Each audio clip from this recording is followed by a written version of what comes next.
बहीण योजनेच्या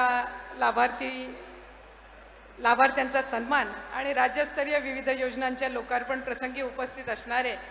आम्हा सर्व राज्यातील तमाम माता भगिनींचे लाडके थोरले भाऊ आणि या राज्याचे लोकप्रिय मुख्यमंत्री एकनाथजी शिंदे साहेब, व्यासपीठावर उपस्थित असणारे आमचे दुसरे लाडके भाऊ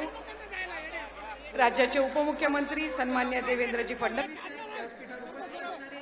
माननीय पालकमंत्री अल्पसंख्याक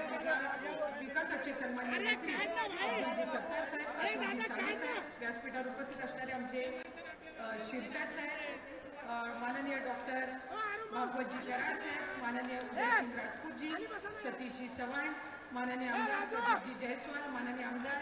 रमेशजी बोरनारे, व्यासपीठावर उपस्थित असणारे विभागीय आयुक्त, त्याचबरोबर महिला व बालविकास विभागाचे सन्मान्य सचिव अनुप कुमारजी, सन्मान्य आयुक्त महानगरपालिकेचे, त्याचबरोबर जिल्ह्याचे उपस्थित असणारे सर्व सन्मान्य अधिकारी, सन्मान्य पत्रकार, व्यासपीठावर उपस्थित असणारे आजी माजी सर्व लोकप्रतिनिधी, जमलेले बंधू आणि भगिनींनो, मी आपल्या सर्वच भगिनींच्या वतीने राज्याचे मुख्यमंत्री एकनाथजी शिंदे साहेब, उपमुख्यमंत्री देवेंद्रजी फडणवीस साहेब आणि उपमुख्यमंत्री अजितदादांचे मनापासूनचे ऋण व्यक्त करते की आम्हा सर्व लाडक्या बहिणींसाठी आपण मुख्यमंत्री माझी लाडकी बहीण ही योजना त्या ठिकाणी आणली आणि ही एकमेव योजना आहे की सुरू झाल्यापासून साधारणपणे 5 महिन्यांचा लाभ हा आपण या आपल्या माता भगिनींना वितरित करण्यामध्ये यशस्वी ठरलेलो आहोत। साहेब, आज आपण आज देखत जवळपास 2,22,00,000 महिलांपर्यंत आपण मुख्यमंत्री माझी लाडकी बहीण या योजनेचा लाभ वितरित करू शकलेलो आहोत आणि साधारणपणे काल आणि आज आम्ही ऑक्टोबर आणि नोव्हेंबर महिन्याचा लाभ सुद्धा म्हणजे जसं आपण 17 ऑगस्टला रक्षाबंधनच्या 2 दिवस आधी ओवाळणीमध्ये आपण 3,000चा सन्मान निधी आपण त्यांच्यासाठी उपलब्ध करून दिला, तशाच पद्धतीनं आपण भाऊबीजच्या 1 महिना आधीच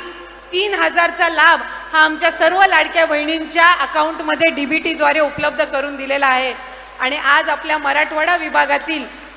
साधारणपणे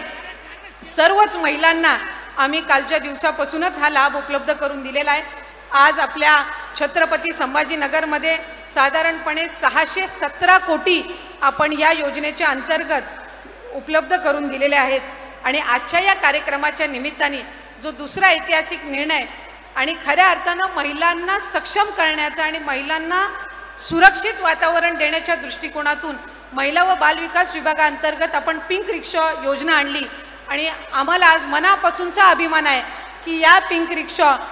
पहिल्या जर आपण कुठं उपलब्ध करून देत आहोत तर आज या ऐतिहासिक नगरीमध्ये छत्रपती संभाजीनगरमध्ये आपण या उपलब्ध करून देत आहोत। राज्यामध्ये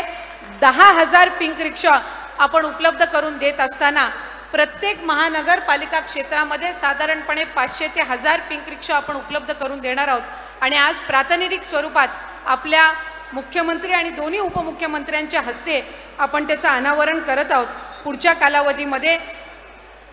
हे उद्दिष्ट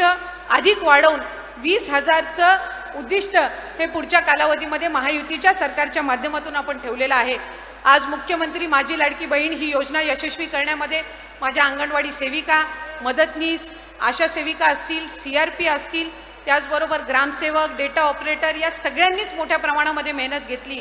आणि खऱ्या अर्थानं या महायुतीच्या सरकारने एकही घटक त्या ठिकाणी लाभापासून किंवा त्यांच्या अधिकारापासून वंचित ठेवला नाही आणि माझ्या अंगणवाडी सेविका आणि मदतनीस यांची गेल्या अनेक वर्षांपासूनची मागणी होती की आमच्या मानधनामध्ये वाढ व्हावी। खरं तर तुटपुंजी वाढ ही वेळोवेळी करण्यात आलेली आहे, पण 5,000 आणि 3,000 म्हणजे अंगणवाडी सेविकांसाठी 5,000ची वाढ आणि माझ्या मदतनीसांसाठी 3,000ची वाढ, इतकी ऐतिहासिक वाढ करणारं आपलं हे महायुतीचं सरकार हे पहिलं ठरलेलं आहे आणि खऱ्या अर्थानं त्यांनी जे कष्ट आणि मेहनत घेतलेली आहे, एक नवीन पिढी घडवायचं काम जे माझ्या या अंगणवाडी सेविका आणि मदतनीस यांच्या माध्यमातून होतं, त्यांचा खऱ्या अर्थी सन्मान जर या नवरात्रीच्या उत्सवामध्ये कोणी केला असेल तर तो राज्याचे मुख्यमंत्री एकनाथजी शिंदे साहेब, उपमुख्यमंत्री देवेंद्रजी फडणवीस साहेब आणि उपमुख्यमंत्री अजितदादांनी केलेला आहे। त्यामुळे मी माझ्या सर्व अंगणवाडी सेविका आणि मदतनीस यांना विनंती करीन की आपण जोरदार टाळ्या वाजवून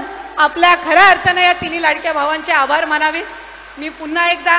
आयोजकांचे या निमित्ताने आभार मानते आणि खऱ्या अर्थानं पुढच्या कालावधीमध्ये 2.5 कोटीचं उद्दिष्ट मुख्यमंत्री माझी लाडकी बहीण या योजनेअंतर्गत आपल्याला गाठायचं आहे आणि ते आपण लवकरात लवकर गाठणार आहोत. राज्याचे दुसरे उपमुख्यमंत्री अजितदादांचे सुद्धा मी या निमित्ताने मनापासूनचे स्वागत या ठिकाणी करते आणि जमलेल्या माझ्या सर्वच माता भगिनींना नवरात्री उत्सवाच्या मनापासूनच्या शुभेच्छा देऊन थांबते. धन्यवाद. जय हिंद, जय महाराष्ट्र.